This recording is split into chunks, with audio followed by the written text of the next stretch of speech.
Huy, ang saya siguro pag naging superhero ka, no? Takte, pag talaga ako nagkaroon ng kapangyarihan, pipiliin ko talaga yung nalipad ako para pupunta ako sa iba't ibang bansa.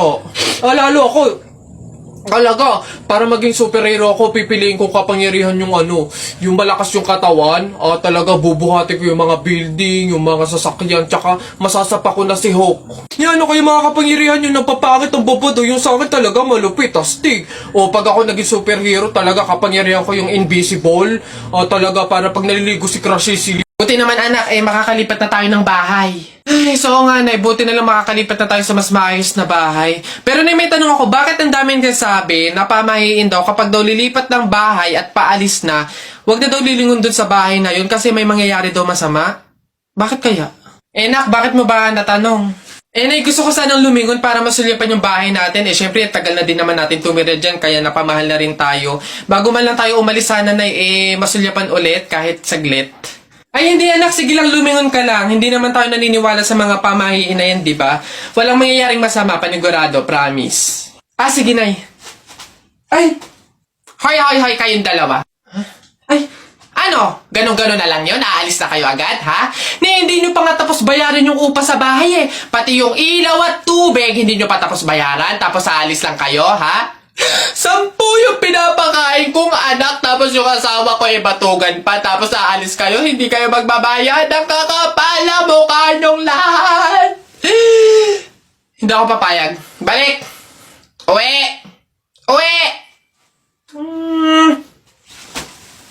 Uy, Jepoy, magkano naging pera mo nung bagong taon?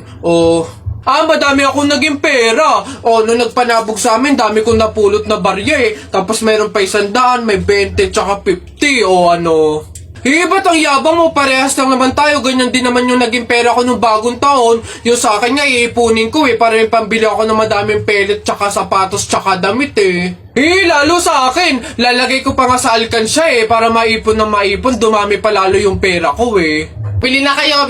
Scramble! Hoy, scramble! Tara, bili tayo! Tara! Anak.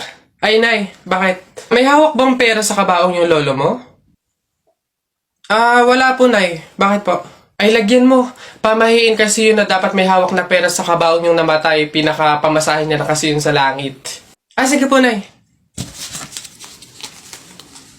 Ay. Ito po, lo. Pamasahin niyo sa langit. Ingat. Nasa langit na ako. Ay, opo, tay. Kasi sinunod po ng pamilya niyo yung pamahiin na dapat may hawak kayong pera sa kabaong para may pamasahe kayo dito sa langit. Ganun ba? Naku, Teka. 1,000 yung binigay sa akin. Nasa yung sukle? Ibigay niyo sa akin, dayaan to, ha? Akin na. Ano na? Sa baba... Kainin mo na kasi ito, babe. Ayoko.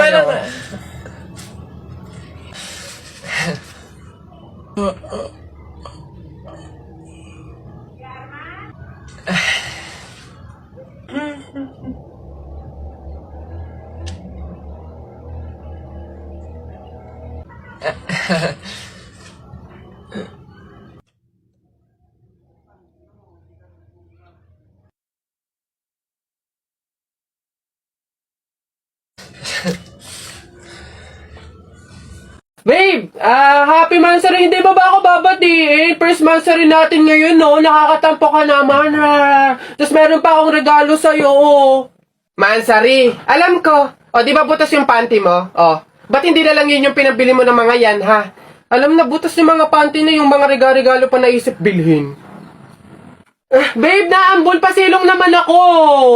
Di ba may payong kang sayo? Ang sabi ko kasi sa'yo, magdala ka ng payong kasi uulad mamaya. Tama, wala ka tuloy magamit. Ang hirap kasi sa inyo, gusto nyo lagi yung sweet moment, yung makikisukob kayo sa amin. Hindi to kay drama. Bahala ka sa buhay mo. Babe, ano ba? Kanina pa ako nagugutom, kumain na tayo. Naku, tapos ako kumain. Ikaw kanina pa kita inaaya, kumain, ayaw mong arte mo. Gusto mo kasi lagi yung mga may sweet moment pa, bebe pam. Ikaw yung unang susuyuin kumain. Tapos, sabahin mo ako. Arte nyo, bahala ka, magutom ka dyan. Huh? Uy, Mare! Bakit?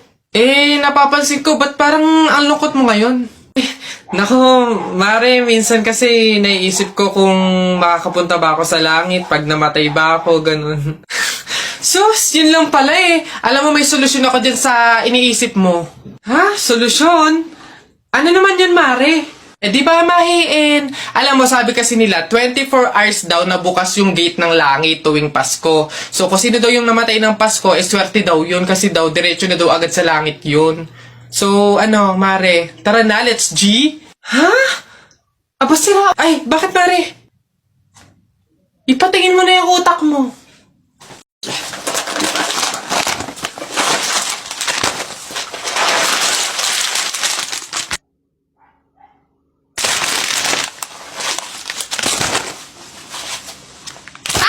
Ikaw yung patay dun sa kabilang kanto, di ba?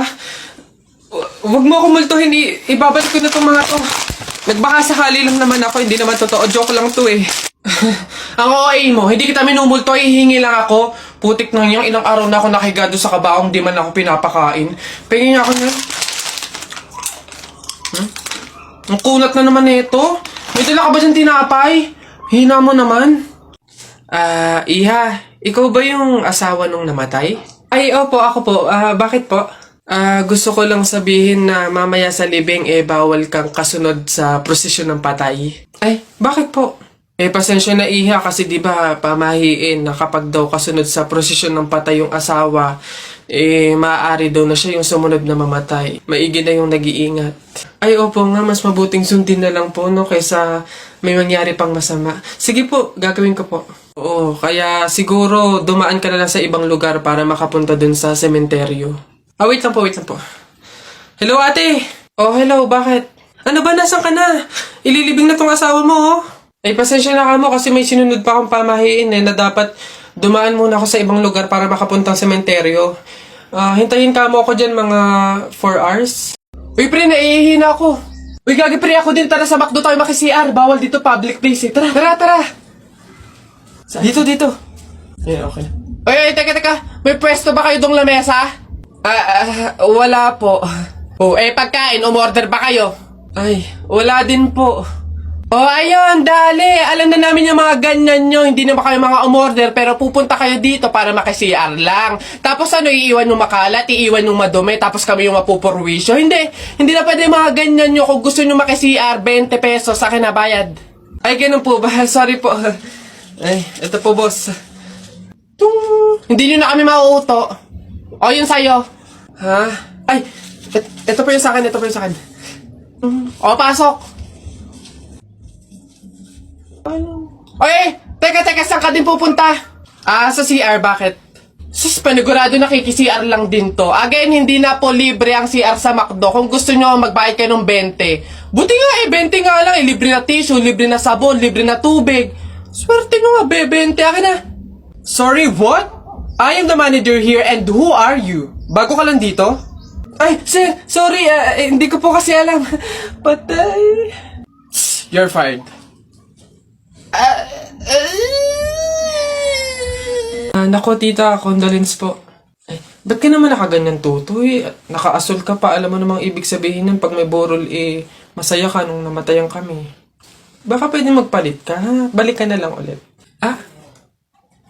Ay, ganun po ba? Sige po, pasensya na po, babalik po ako. Okay na po tita, ayun nga po, nalulungkot po. Ay, naku naman tutoy, nananadya ka ba? Nagpula ka pa talaga, alam mo naman ibig sabihin pag nakapula sa burol, may galit ka dun sa namatay. Tuy, respeto naman. Pasensya na pero palta mo yan. Tsaka ka bumalik dito, ha? Nanadya eh. Ay, grabe naman po. So, babalik na naman po ulit ako. Sige po, pasensya na po ulit. Sige po, wait lang po. Eto, tita, okay na po siguro to. Kumusta po? Tuy, nag-itim ka pa. Ano bang problema? Yung itim to, sa libing pa yan. Anong pinapakita mo? Anong pinapahiwatig mo na gusto mo nang alisin to sa amin? Na gusto mo nang ihiwalay tong pamilya namin, ha? Ay, hindi naman po sa ganun, tita. Sadyang hindi ko lang po alam na may mga color coding po pala pag may burol. Hindi ko po alam na may pamahiin po pala kayong sinusunod. Sige po, balik na lang po ulit ako. Sure na po to, totoo na po. Sige po. Ayan. Pagod. Okay na po to, tita. Yung grabe condolence po, nakikiramay po ako. Sobrang nalulungkot po talaga ako. Saan po ba dito yung tayaan? Ay, doon po sa dulo. Sige po. Salamat po.